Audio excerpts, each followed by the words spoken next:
Assalamualaikum warahmatullahi wabarakatuh. Perkenalkan, nama saya Multiawati Bano dari kelas C Program Studi Pendidikan Geografi.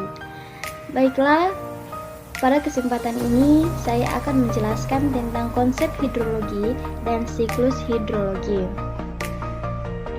Konsep hidrologi. Hidrologi berasal dari bahasa Yunani, yaitu hidro sama dengan air, logia sama dengan ilmu, yang berarti ilmu air. Hidrologi adalah ilmu yang mempelajari air di bumi dalam segala bentuknya, baik yang berupa cairan, padat, dan gas. Lebih lanjut, hidrologi juga mempelajari karakteristik air, baik bersifat-sifat air, bentuk penyebaran, dan siklus air berlangsung di muka bumi. Ada beberapa pendapat mengenai pengertian hidrologi, yaitu pendapat Asdaq. Hidrologi adalah ilmu yang mempelajari air dalam segala bentuknya berupa cairan, gas, dan padat, pada dalam dan di atas permukaan tanah. Sedangkan Arsyad berpendapat bahwa hidrologi adalah ilmu yang mempelajari proses penambahan, penampungan, dan kehilangan air di bumi.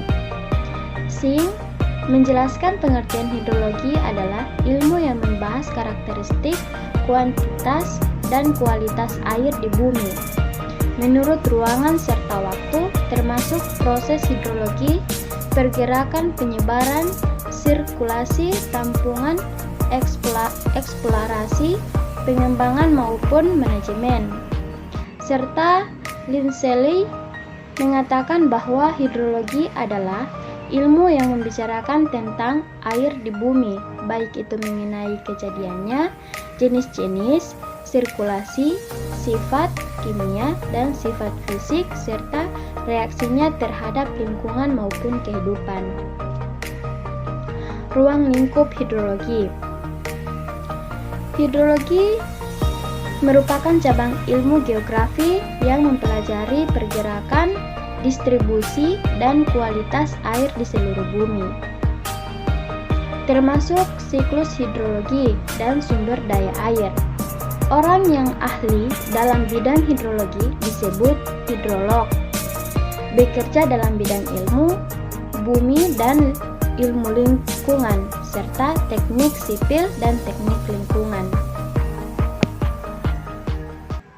Hidrologi merupakan ilmu yang penting. Ruang lingkup ilmu hidrologi meliputi hidrometeorologi, hidrologi air permukaan atau hilmonologi, hidrologi, manajemen limbah, dan kualitas air. Cabang ilmu ini menempatkan air sebagai fokus dan memiliki peranan penting.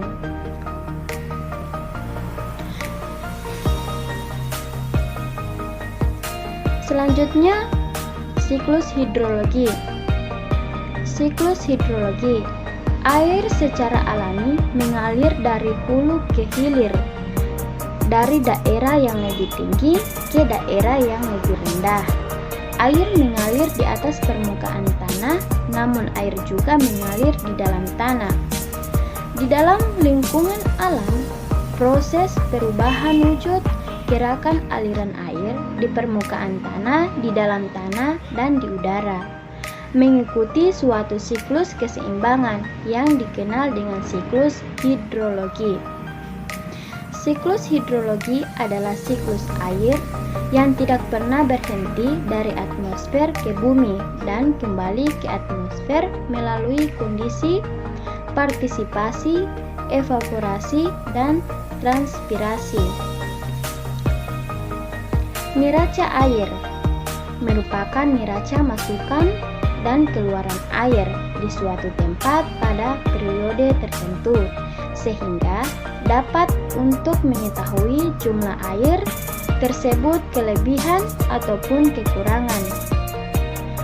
Kegunaan mengetahui kondisi air pada surplus dan defisit dapat mengantisipasi bencana yang kemungkinan terjadi, serta dapat pula menyedergunakan air sebaik-baiknya. Ini adalah siklus hidrologi, yaitu siklus hidrologi terus bergerak secara kontinu dan 3 cara yang berbeda, yaitu siklus hidrologi digambarkan dalam dua daur. Yang pertama adalah daur pendek, yaitu hujan yang jatuh dari langit langsung ke permukaan laut. Danau, sungai yang kemudian berlangsung mengalir ke laut.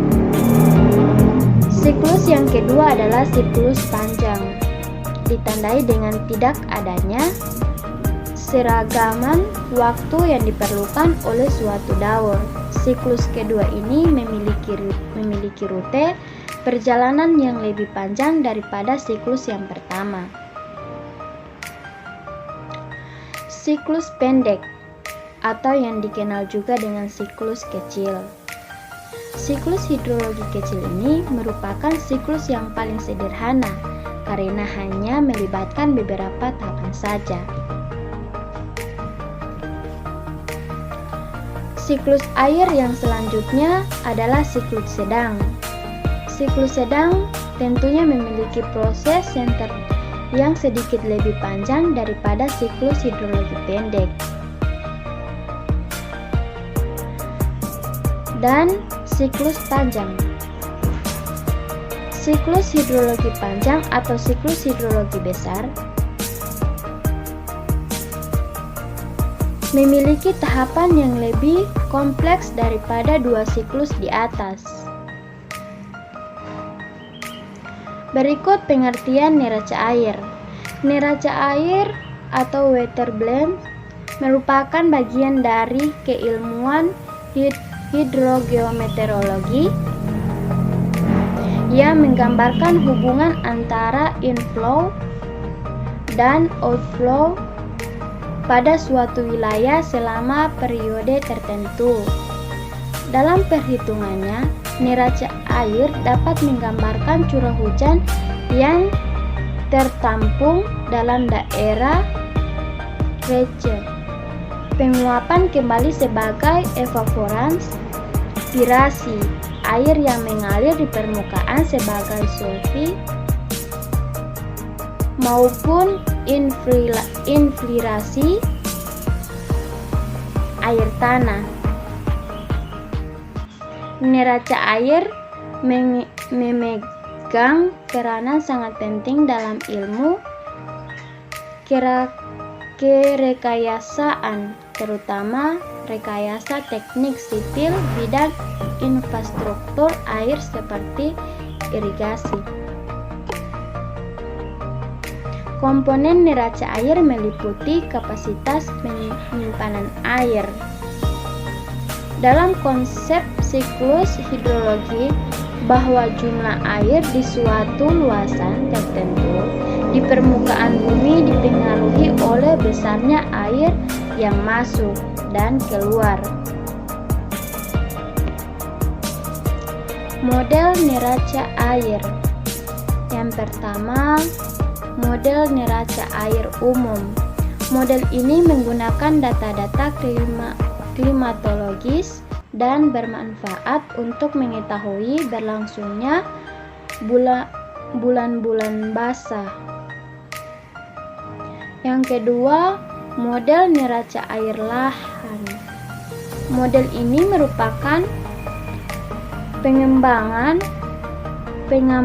data-data klimatologis dengan data-data tanah terutama data kadar air pada kapasitas lapang.